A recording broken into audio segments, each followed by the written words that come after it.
오늘 하나님 말씀은 요한복음 11장 45절에서 53절까지 말씀입니다. 신약성경 167페이지에 있습니다. 요한복음 11장 45절에서 53절까지 신약성경 167페이지에 있습니다. 사신 줄 알고 제가 받들어 봉독하겠습니다. 마리아에게 와서 예수님의 하신 일을 본 많은 유대인이 저를 믿었으나 그 중에 어떤 자는 바리새인들에게 가서 예수님이 하신 일을 구하니라. 이에 대제사장들과 바리새인들이 공회를 모으고 가로되 이 사람이 많은 표적을 행하니 우리가 어떻게 하겠느냐. 만일 저를 이대로 두면 모든 사람이 저를 믿을 것이요 그리고 로마인들이 와서 우리 땅과 민족을 빼앗아 가리라 하니 그 중에 한 사람 그의 대제사장인 가야바가 저에게 말하되 너희가 아무것도 알지 못하는도다. 한 사람이 백성을 위하여 죽었어. 온 민족이 망하지 않게 되는 것이 너희에게 유익한 줄 생각지 아니하는도다 하였으니 이 말은 스스로 함이 아니요 그 해의 대제사장이므로 예수님께서 그 민족을 위하시고 또 그 민족만 멸 뿐 아니라 흩어진 하나님의 자녀를 뭐 하나가 되게 하기 위하여 죽으실 것을 미리 말함이르라. 이날부터는 저희가 예수님을 죽이려고 모의하니라. 아멘. 제 본 말씀을 중심으로 해서 저들은 왜 예수님을 십자가에 못 박았나 라는 제목으로 말씀을 나누고자 합니다. 이번 주간은 고난주간입니다. 여러분들이 잘 아시는 고난주간이고 오늘은 고난주간이 시작되는 종려주일입니다. 예수님께서 2000년 전 골고다 언덕에서 십자가에 달리신 그 주간이죠. 그렇기 때문에 세상 모든 교회들과 성도들에게는 1년 중에서 가장 슬픈 기간이고 또 주님의 고난을 생각하면서 경건한 생활을 다짐하는 그 한 주간이기도 하는 것입니다. 오늘은 고난주간을 맞이하여 예수님께서 십자가에 달리신 그 사건에 대해 말씀을 나누고자 합니다. 당연히 예수님께서 십자가에 달리시기까지 그 과정과 이유들이 있었을 것입니다. 물론 신학적, 구원론적 측면에서 말씀을 드리자면 여러분들이 다 알고 있는 바와 같이 예수님께서는 온 인류, 우리의 죄를 위해 대신 십자가에 돌아가신 그 사건이다. 우리의 죄를 위해서, 우리를 구원하시기 위해서 십자가에 돌아가신 그 사건이다. 그리고 십자가의 그 크신 형벌을 받음으로 우리가 요 하나님께로부터 받을 그 형벌을 대신 받으셨고 우리가 면제를 받게 된 것이다. 이런 내용들은 신학적이고 구원론적 이유들이고 내용들입니다. 오늘은 이와 같은 신학적 구원론적 측면에서의 그 원인과 이유를 말씀드리고자 하는 것이 아닙니다. 2000년 전 예수님 당시로 돌아가서 그때 그 사람들, 특히 권력자들과 기득권 세력들이 왜 죄도 없으신 예수님을 십자가라고 하는 가장 극악무도한 방식으로 처형을 하였는가? 인류가 고안한 가장 잔인한 방법으로 예수님을 못 박았는가? 그렇게 하지 않으면 왜 안 되는 안 되는 그런 상황이었는가? 이런 문제들을 한번 살펴보고자 하는 것입니다. 다른 일들도 그렇지만 큰 사건에는 반드시 그 사건에 발단이 있게 마련입니다. 예수님의 십자가 사건도 당연히 그 사건에 발단이 있는 것이죠. 이걸 살펴보면 이렇습니다. 그 당시 이스라엘 땅, 예수님을 이 땅에서 제거하고자 하는 발단이 있었는데, 그 사건의 발단이 있었어요. 그 사건으로부터 이 예수님이 십자가라고 하는 이 큰 고난의 일로 연결이 되는 것이죠. 그 발단이 무엇인가? 발단이 무엇이었는가? 그 직접적인 발단은 이거였어요. 마리아와 마르다의 오라버니 나사로를 살리신 사건에 여러분들이 잘 아시는 그 내용이죠. 이게 직접적인 그 발단이 십자가 처형의 직접적인 발단이었어요. 여기서부터 시작이 되는 거예요. 자, 이거는 이렇죠. 이 사건이 이렇죠. 예수님께서 12월절을 맞이하여 예루살렘으로 올라오실 때에 거의 예루살렘 부근까지 오셨을 그때였습니다. 마리아와 마르다는 예루살렘 건너편 감람산 밑에 있는 그 베단이라는 동네에 살고 있었죠. 그리고 그 부근까지 오셨다는 거예요.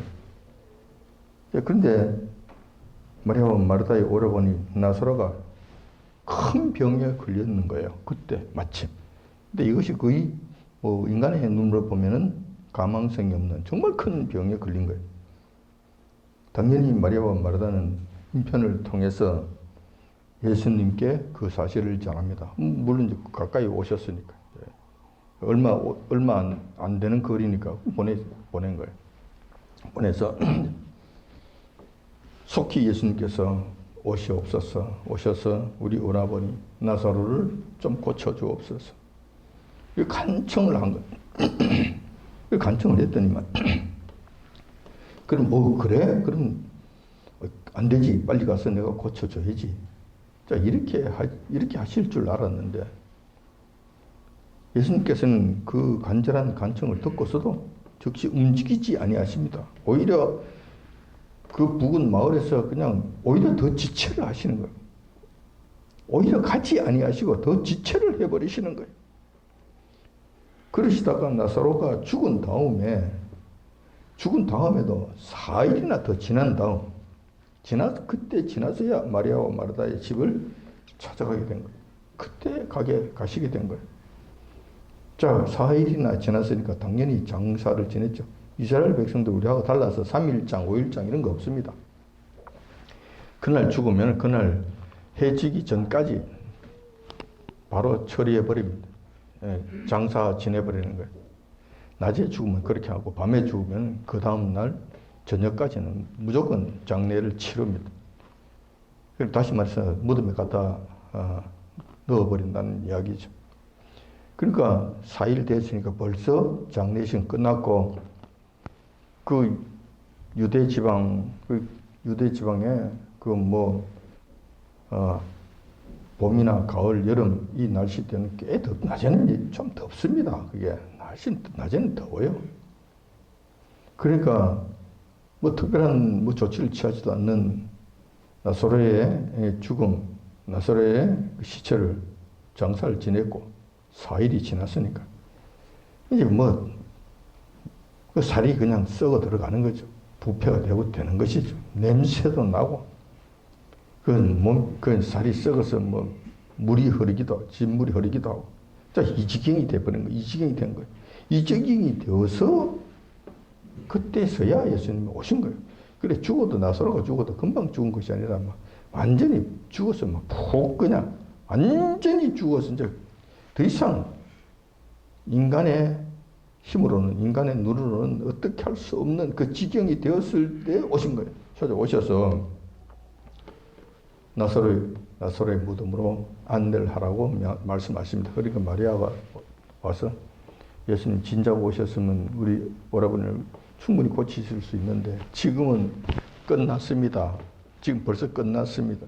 냄새 나고 물이 줄줄 흐르는데 무슨 일을 하시겠다고 그러면 그럴 바에 좀 속히 오셔서 고쳐주시면 좋지 않겠습니까? 이제 이렇게 이야기를 하는 거예요. 예수님의 권능에 대해서 제대로 알지 못했는 우리 주님이 곧 부활이요 생명이 우리 주님께서 생명이시라는 이 사실을 그들은 깨닫지 못한 거예요. 아무리 이야기해도 그게 무슨 말인지를 알지 못했던 거예요. 그래서 친히 이것을 보여주시는 거예요. 나사로의 무덤 앞으로 가셔서는 여호와 하나님 앞에 오늘 영광 받으시옵소서. 그리고 이 아들에게도 영광을 주옵소서.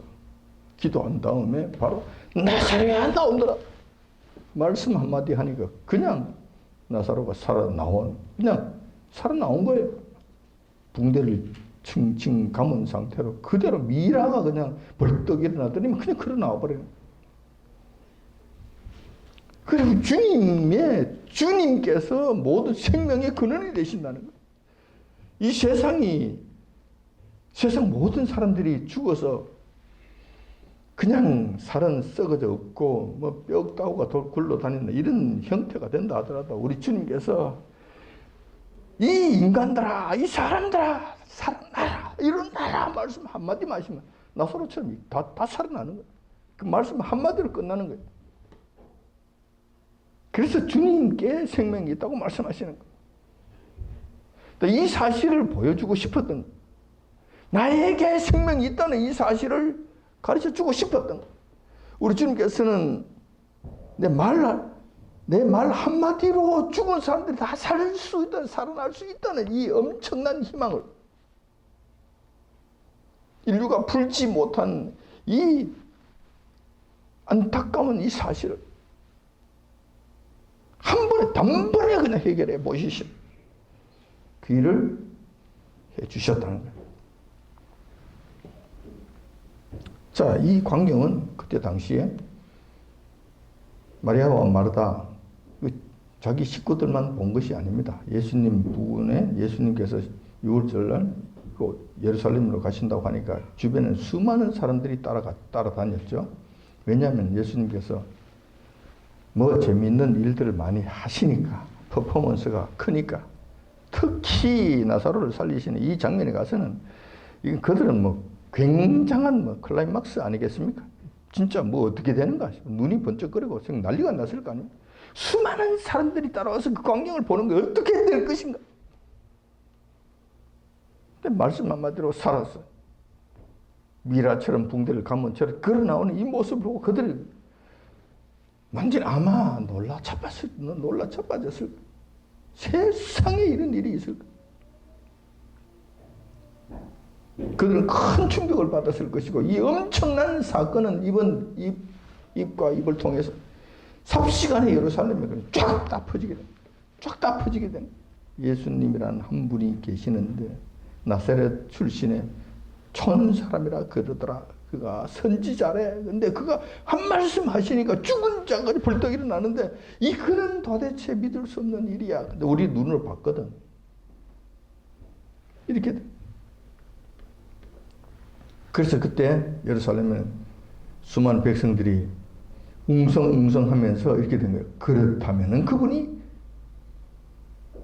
여호와 하나님께서 보내주시겠다고 말씀하신 그 메시아 아니야? 다윗의 자손 그 메시아 아니야? 그분이 맞다면 지금 우리가 모셔야 될 것 아니야? 그분이 맞다면 그분이 오셔서 지금 로마의 치하에서 로마 군사들 전부 다 물쳐고 전부 다 없애버리고 몰아내시고 예루살렘과 그 이스라엘 땅을 그때 당시에 다윗이 다스리던 것 같이 찬란한 그러한 나라로 다시 일으켜 세워주실 것 아닌가? 그렇다면 그분을 모셔야지. 이 난리가 난 거예요. 난리가 난. 그래서 나사로를 살리신 그 사건으로 인해서 두 가지 큰 반응이 일어나게 돼요. 하늘과 여호와 하나님께서는 영광을 받으시게 됐고, 이 땅에 택하심을 입은 자들에게는 큰 기쁨의 사건이, 소망이 있으니까 소망이 사건이 된 거예요. 예수님으로 말미암아 인간의 가장 큰 문제였던, 풀 수 없는 인간의 문제였던, 실존적 문제였던 이 죽음이라는 이 문제, 여기 앞에서 좌절할 수밖에 없는 인간, 좌절할 수밖에 없는 이 인류에게 예수님을 통해서 그들은 소망을 얻게 된 거예요. 아, 죽어도 우리 다시 살 수 있구나. 예수님께 잘 보이기만 하면은 우리 살 수 있겠구나. 이런 확신을 주게 됐다는 측면에서 그들은 너무 기뻐한 것이고, 찬양과 희망, 소망을 갖게 되는 기쁨의 날이 된 거예요. 그런 반응을 보인 반면에 기득권 세력, 종교 지도자, 당시 예루살렘 성전을 중심으로 그냥 떵떵거리고 살고 있던 대제사장과 바리새인들에게는 이 큰 공포를 몰고 온 충격적 소식이었어요. 충격적 사실이었어요. 왜 이런 일이, 왜 그러냐면은 그 당시 그들은 성전을 중심으로 해서 하나님의 이름을 앞세워서 엄청난 부귀영화를 누리고 있었잖아요. 그리고 그들 위에 왕노릇하면서 어느 하나 부러울 것 없이 살던 자였잖아요. 그들이 노동을 합니까? 일을 합니까? 장사를 합니까? 새벽같이 일어나기를 합니까? 뭐를 합니까? 아무것도 안 해도 그들은 엄청난 것을 누리며 사는 거예요. 그런데 예수님이라는 분 나타나셔서 해리바람처럼 막 흔들어대니까 그 충격이 큰 거, 이랬다가 큰일 나는 것 아닌가.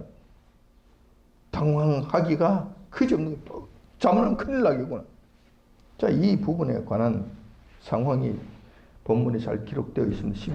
11장 48절에 조금 전에 봉독해 드렸던 48절에 잘 기록되어 있습니다. 그때 상황을. 자, 만일 이때 저를 예수님입니다. 예수님을 그대로 두면 모든 사람이 저를 믿을 것이요. 그리고 로마인들이 와서 우리 땅과 민족을 빼앗아가리라. 그들의 당황하는 모습, 속마음이, 속내가 지금 그대로 지금 드러나는 거예요. 무슨 이야기냐면은 예수님을 지금처럼 그대로 두게 되면은 백성들의 민심이 되고 예수님께로 다 가버린다.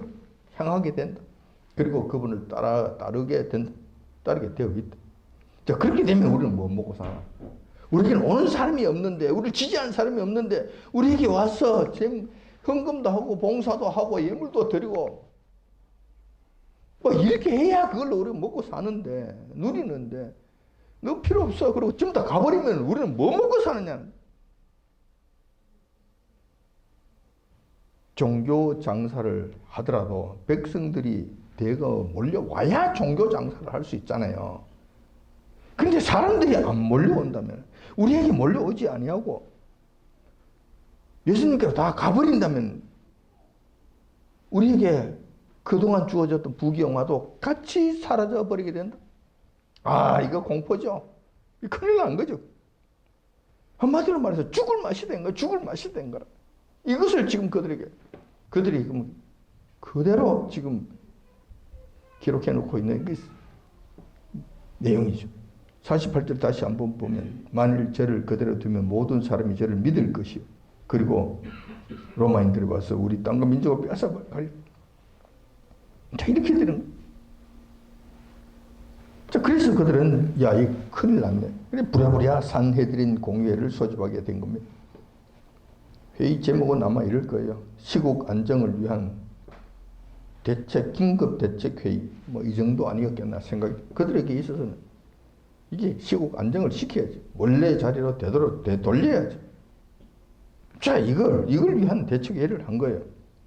그때 당시에 산헤드린 공회는 종교 지도자들 70여 명이 모인, 그리고 그걸로 구성되어 있는 유대인들의 최고 권력기관이라고 보시면 됩니다.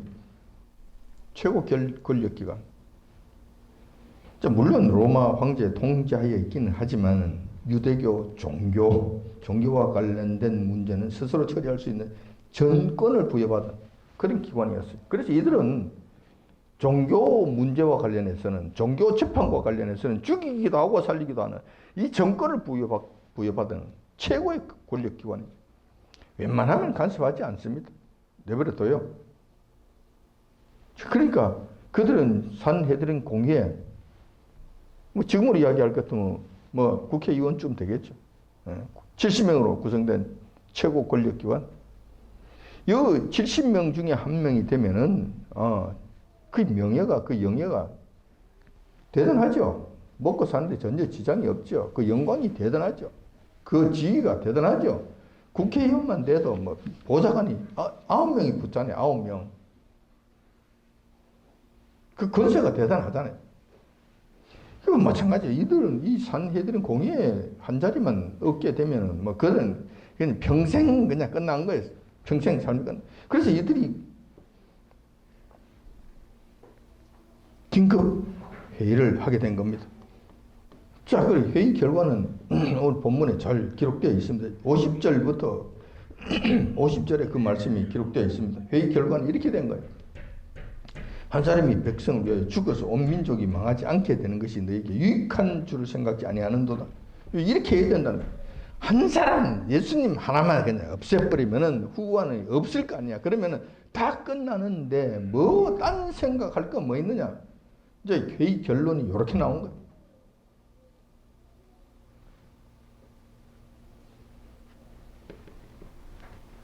지금 문제의 핵심이 예수님으로 말미암은 것이기 때문에 그분 한 번만 제거해 버리자.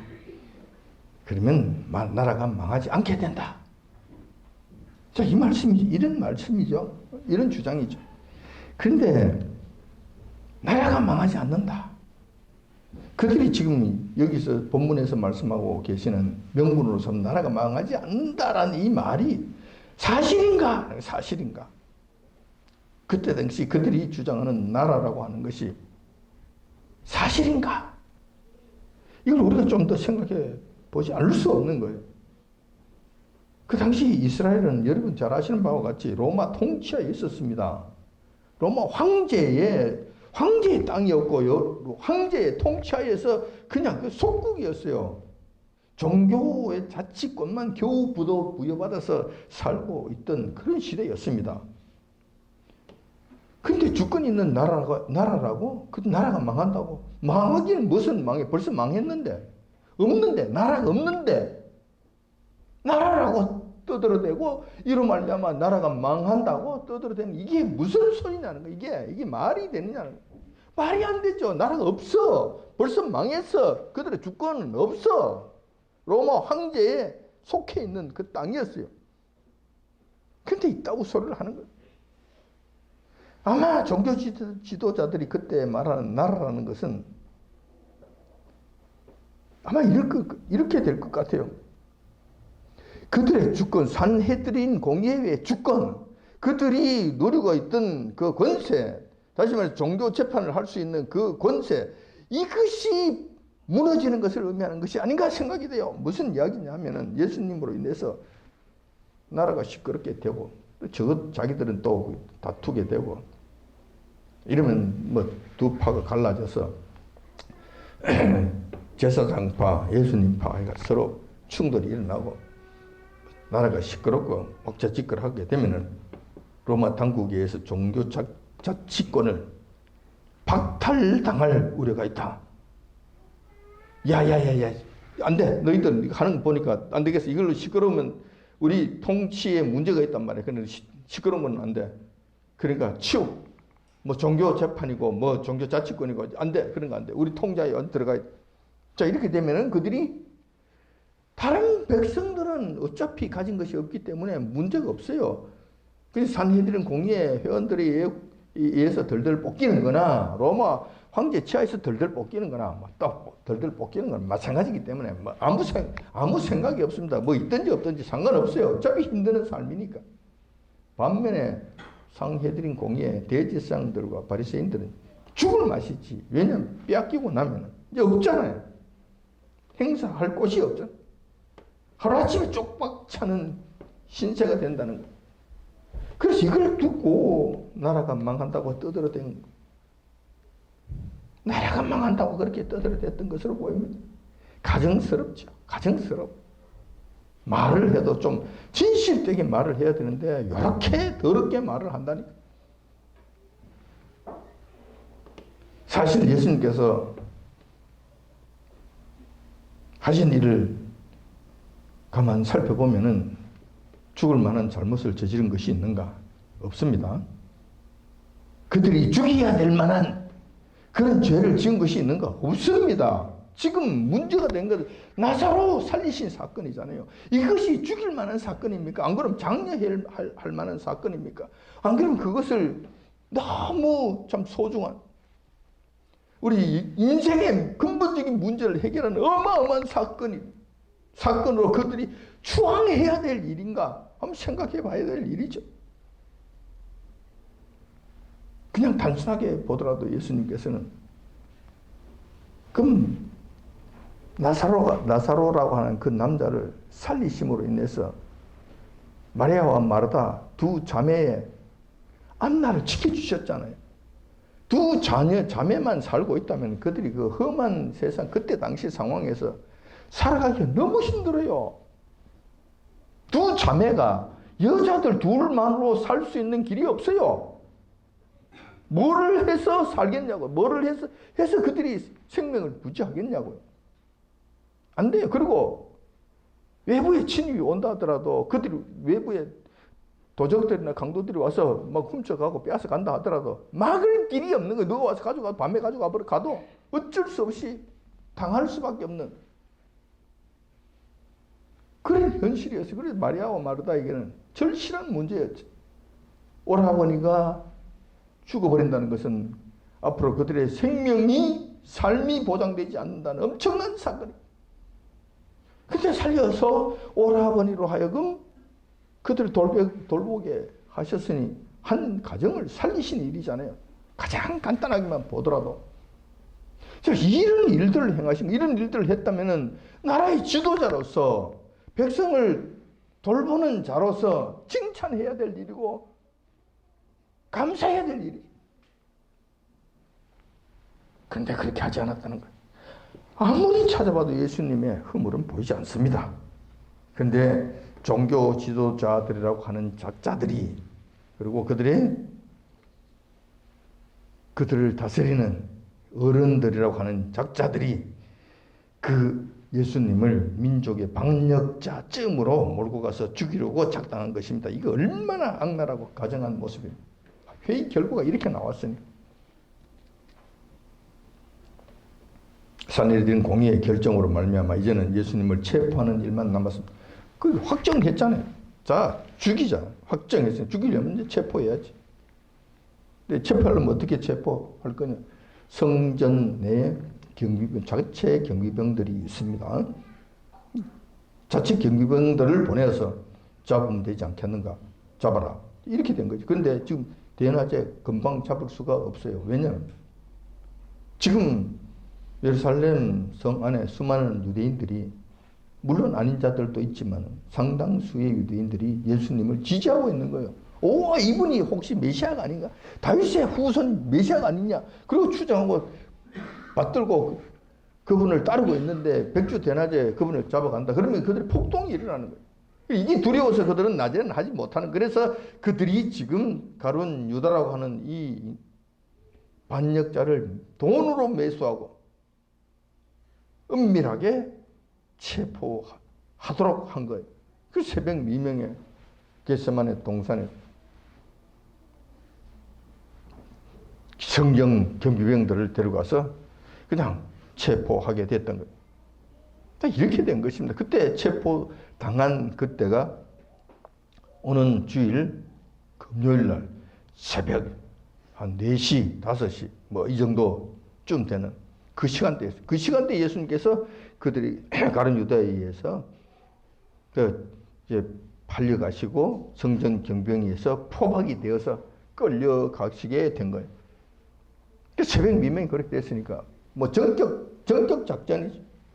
그리고 난 다음에 예수님을 산헤드린 공의의 종교 재판장으로 끌고 가게 됩니다. 그것이 바로 가야바의 법정이라고 하는 곳이죠.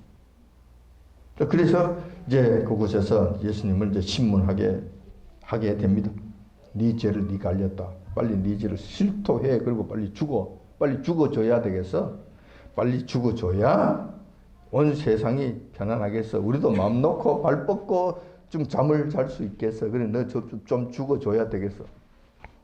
뭐 이렇게 된 것이죠. 이렇게 된 거라. 뭐 확정해놔 놓고 죽기를 확정해놔 놓고 지금 종교 재판이라는 이 과정을 형식적인 과정을 이제 거치는 남들의 눈이 있기 때문에. 자, 예수님을 가야바 법정에 세워놓고 예수님께서 잘못을 한 사실을 추궁을 하는데 아무리 추궁을 해도 나올 것이 없습니다. 그래서 그들은 긴급 공포를 합니다. 예수님의 허물, 예수님의 죄, 결정적인 것을 증언하거나 제출하는 자에게는 엄청난 상금을 내가 주겠노라고 상금을 걸고 예수님의 허물을 지금 내놓으라고 제공하는 자, 결정적인 증거를 제출하는 자들에게 우리가 상금을 주겠노라 하고 그게 그들이 공포를 합니다. 근데 종교재판에 구경 나왔던 꽤 많은 사람들이 있었는데 그들 중에서 그 누구 하나도 예수님의 허물에 대해서, 예수님의 죄에 대해서 제대로 증언하는 사람이 없는 거예요. 증언은 한 사람만 해서 안 되죠. 두 사람이 증언해야 돼요. 그 두 사람이 똑같은 증언을 해야 이것이 성립이 되는데, 어떤 사람이 이 말하고 저 사람은 누구는 저 말하고 하기는 하는, 돈이 탐나서 하기는 하는데 두 사람이 동시에 같은 말을 하는 이 허물이 없는 거예요. 자, 이 지경이 되니까 법적 효력을 가질 만한 증언 자료가 나오지 않습니다. 허물이 나오지 않습니다. 예수님께서 무슨 죄가 있으시겠습니까? 하나님 앞에서도 죄가 없으신 분이 그들 앞에서 죄가 있을 리 만무하죠. 보다 못한 가야바 대제사장이 직접 예수님을 신문하게 됩니다. 직접 신문을 하는 거예요. 이 장면이 마태복음 26장에 잘 나와 있습니다. 마태복음 26장 63절, 여러분들이 한번 찾아보시기 바랍니다. 마태복음 26장 63절. 이 부분에는 가야바 대제사장이 직접 예수님을 신문하는 장면이 나옵니다. 자, 63절에 보면은 대제사장이 가로되 내가 너로 살아계신 하나님께 맹세하게 하노니 너가 하나님의 아들 그리스도인지 우리에게 말하라. 자, 신문하는 것이 정말 그러한 거냐라고 지금 예수님께 지금 추궁을 하는 거예요. 자, 그랬더니만 마태복음 26장 64절 이어서 예수님께서 대답하시죠. 예수께서 가라사대 너가 말하였느니라. 사실 그렇다 이거예요. 너가 말한 그대로다는 이야기죠. 그러나 내가 너희에게 이르노니 이후에 인자가 권능의 우편에 앉은 것과 하늘 구름을 타고 오는 것을 너희가 보리라. 그래, 네가 말하는 그 일뿐만 아니라 그것뿐만 아니고 거기에 더해서 내가 권능의 우편, 하나님, 권능은 하나님 보좌죠. 하나님 보좌 우편에 앉아 있는 것을 너가 볼게 될 것이다. 볼 때가 있을 것이다. 그리고 내가 하늘 구름을 타고 내가 너희들이 내려오는 것을 네가 볼 때가 있을 것이다. 내가 그렇게 할 것이다. 그런 사람이다라는 것을 그들에게 증언을 하는 것. 난리가 난 것이죠. 하나님의 아들, 하나님과 같은 그 위치에 있을 뿐만 아니라 이런 일들까지 한다고 그러니까 그들은 오히려 그냥 더 큰 문제가 된 거죠. 심각한 일이 된 것이죠. 자, 이어서 마태복음 26장 65절. 이때 이에 대제사장이 자기 옷을 찢으며 가로되 저가 참남한 말을 하였으니 어찌 더 증인을 요구하리라. 보라, 너희가 지금 이 참남한 말을 들었도다. 생각이 어떠하뇨? 대답하여 가로되 저는 사형에 해당하니라. 자, 이 말 한마디 때문에 예수님께서 사형 언도를 받으십니다. 망치를 두드립니다. 사형 두드립니다. 산헤드린 공의의 종교 재판에서 그냥 사형 언도를 내려버립니다. 참남되다는 이유로, 그 제목으로, 다시 말해서 하나님의 영광을 현저하게 가리거나 욕되게 하는 말과 행동을 했다는 이유로 사형에 처한 거예요. 맞죠? 맞는 말이에요. 이게 틀린 것도 아니죠. 그런데 예수님께서 사실상 하나님의 영광을 가리거나 현저하게 욕보이는 그런 참남된 말을 하시거나 행동을 하신 적이 있는가? 아니잖아요. 사실 그렇잖아요. 사실 그대로 이야기했는데도 그들은 참남되다고 뒤집어 씌우는 아주 참남된 일들을 행한 거예요. 이 일은 참으로 참남된 모습이 아닐 수 없습니다. 하나님을 최고로 섬기고 하나님 섬기는 모습을 백성들에게 모범적으로 솔선수범하여 보여주어야 할 대제사장들이 오히려 그들 앞에 서신, 이 땅에 오신 하나님을 하나님의 이름으로 처단하는 정말 참으로 참담한 일을 저지르게 된 거예요. 이렇게 된 거예요. 이때 대제사장과 공의회 회원들 모습을 보면은 경건 그 자체였고 하나님을 경외하는 것 그 자체였고 하나님의 이름을 더 높이며 하나님을 크게 섬기는 것처럼 이렇게 보이는 거예요. 그런 처신하는 자의 모습을 보인 거예요. 그러나 속마음은, 겉으로는 그렇지만 속마음은 그렇지 않죠. 그들이 지금 누리고 있는 부귀 영화와 기득권을 계속 누리고 정권을 우리 주님께 절대로 넘겨줄 수 없다는, 이 절박한 심령으로 이 일들을 처리한 거예요. 이렇게 처리한 거잖아요. 겉으로 말하는 것, 겉으로 요 하나님을 섬기는 것처럼 뭐 옷을 찢고 난리를 거룩한 것처럼 난리를 그냥 난리법석을 피운 것하고 진짜 속에서 그들이 진짜 추구하고 있는 이 이유하고 다르잖아. 다르라. 완전히 다르잖아.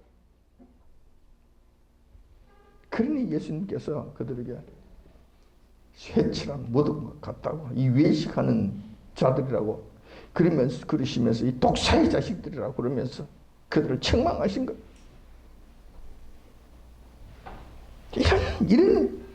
이런 일들이었던 것.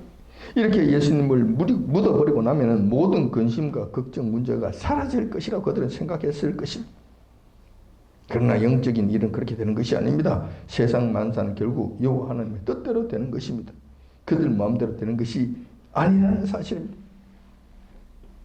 예수님을 십자가에 처형하고 우리나라 5년 전에 있었던 사건처럼, 부당한 사건처럼, 박근혜 대통령 사건처럼 묻어버리면 끝나는 줄 알았는데 그렇게 되지 않는다는 거예요. 그때 십자가에 못 박은 예수님은 지금도 우리 살아 계시고 그들이 예수님 한 분만 십자가에 못 박으면 끝나는 줄 알았던 그들은 지금 흔적도 없이 사라져버린 거예요. 자, 그렇다면 우리는 과연 괜찮은 것인가? 2000년 전 예수님을 십자가에 못 박은 대제사장들을 손가락질하고 비난하고 있는데 우리는 괜찮은가? 그런 자격이 있는가? 우리 교회가 그렇게 할 수 있는 자리에 있는가? 과연 그런 말을 할 수 있는 자격이 있는가? 이 부분을 우리가 또 한번 생각해 보고자 하는 것입니다. 그것이 핵심이 되겠죠. 지금 보면 교계에서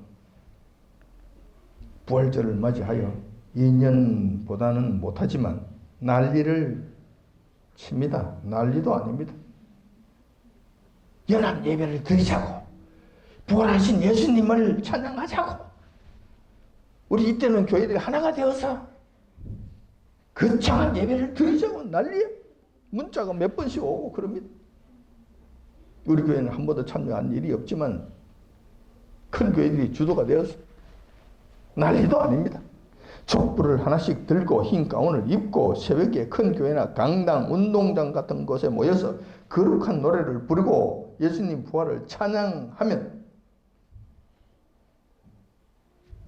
우리는 부활절을 맞이하여 예수님께 해야 될 도리를 다 한 것으로 여깁니다. 이렇게 함으로써 우리는 우리 주님을 다 찬양해서 경배해서 높였어. 그분의 영광을 높였어. 우리 할 일은 다 한 거야. 거기에다가 예수님의 십자가의 고난을 조금 섞어서 설교하고 소리 지르고 부활 신앙을 가져야 된다고 책상을 치고 핏대를 올리면은, 그리고 소리 지르기만 하면 부활절 행사는 아주 성공적으로 마친 것이 됩니다. 자화자찬합니다. 성공적으로 마쳤다고. 이번에 부활절 정말 잘했지, 멋지게 마쳤지. 과연 그러한가? 원래도 똑같은 일이 벌어질 거예요. 원래도 똑같은 일이. 근데 과연 그러한가라는 거예요. 성경에서는 재차 예수님을 십자가에 못 박는 만행이 있다고 말씀하십니다. 재차 십자가에 못 박는, 그때 당시에 대제사장들만 십자가에 못 박은 것이 아니라 앞으로 오는 세대 중에서 예수님을 또다시 십자가에 못 박는 일이 있다고 말씀하시는 거예요. 히브리서 6장 4절에서 6절까지 그 말씀이 있습니다. 한번 비침을 얻고 하늘의 은사를 맛보고 성령님께 참여한 바 되고 하나님의 선한 말씀과 내세의 능력을 맛보고 타락한 자들은 다시 새롭게 하여 회개케 할 수 없나니 이는 자기가 하나님의 아들을 다시 십자가에 못 박아 현저히 욕보입니다. 이런 일이 있다는, 이런 일이 있다는. 무슨 이야기입니까? 이런 지경에 이르게 되면 예수님을 또다시 십자가에 못 박는 극악무도한 죄를 짓게 된다는 것인데, 이 죄는 너무 커서 현저해서 다시는 용서받을 수 없다는 확정지어놓은 말씀입니다.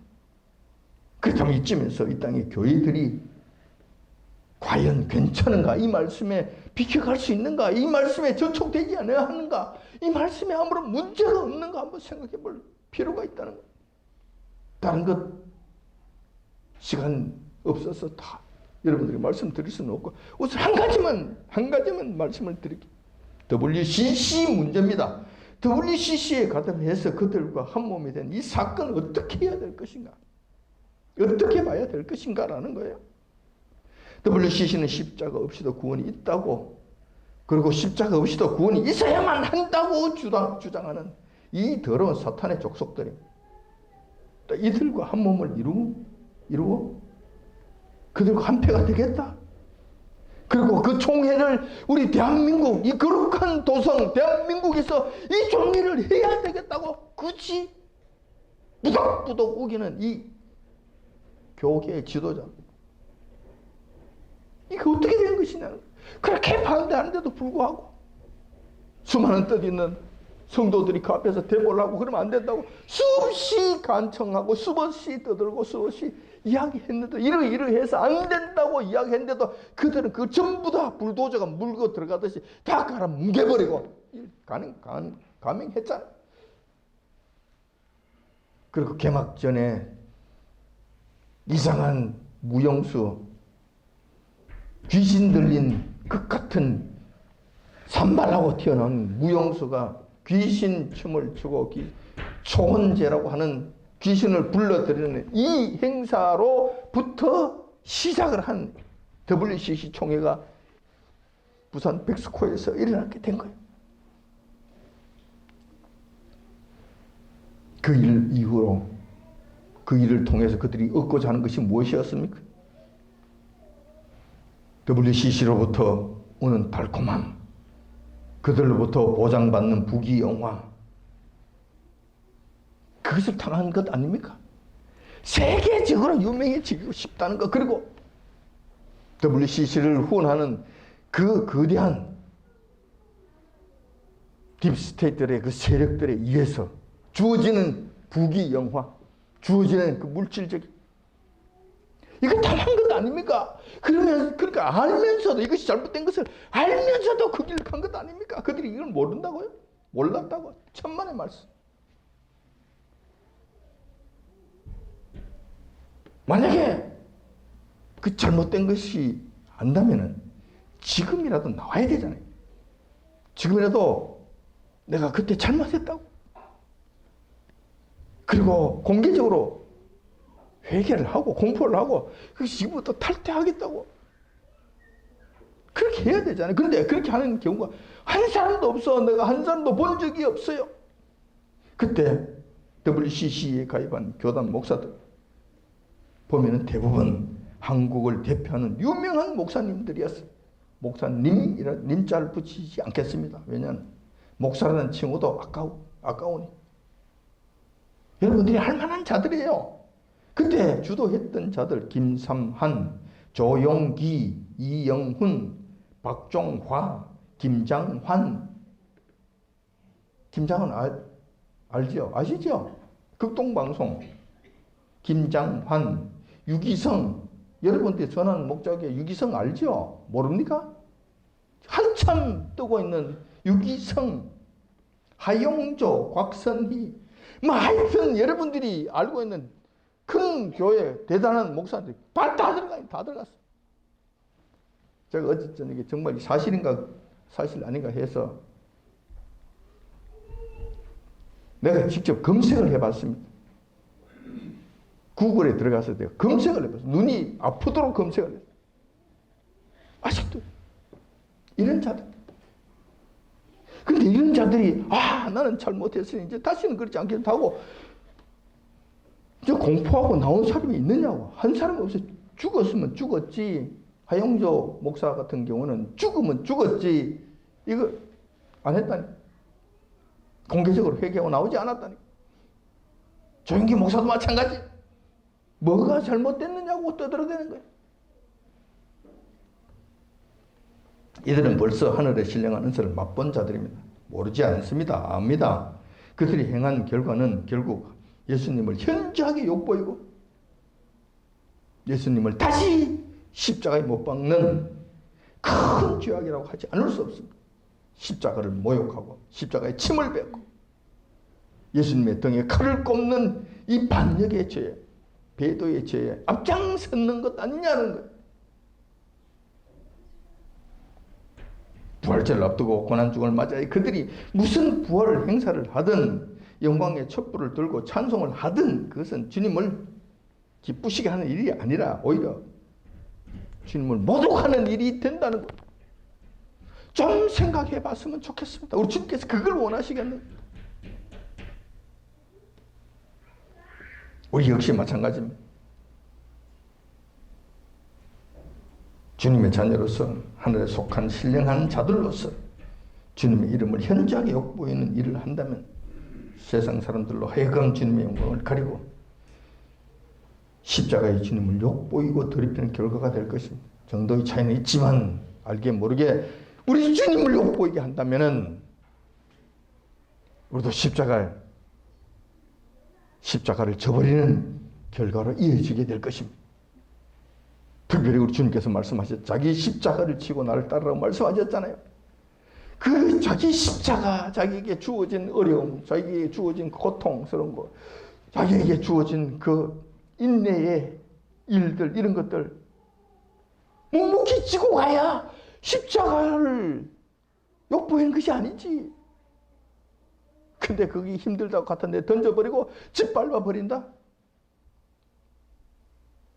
그렇다면 여러분들이 또 예수님의 십자가를 현저하게 욕보이는 일에 참여하게 되는 것입니다. 제가 이렇게 길게 말씀드리고자 하는 것은 우리는 그러지 말자는 것이죠. 최소한 그러지 않으려고 몸부림이라도 쳐보자는 거예요. 뭐 대단하게 큰 일을 하자는 것 아니고 그런 일에 현저한 우리 주님을 욕보이는 이런 일에만큼은 참여하지 말자는 거예요. 특별히 이 고난주간을 맞이하여 그렇게 한번 해보자는 거예요. 특별히 이번 주간만큼이라도 이 점을 생각하며 회개의 중보기도는 이 땅의 교회들과 이 땅 교회들 위해서 내가 그 죄를 지은 것처럼 회개 기도를 하는 것을 중보기도라고 이야기합니다. 그런 회개 중보기도와 함께 경건한 삶을 한번 삶으로써 주님의 이름을 조금이라도 덜 더럽히는 그런 기간이 되시길 주님의 이름으로 축원드립니다. 기도하겠습니다.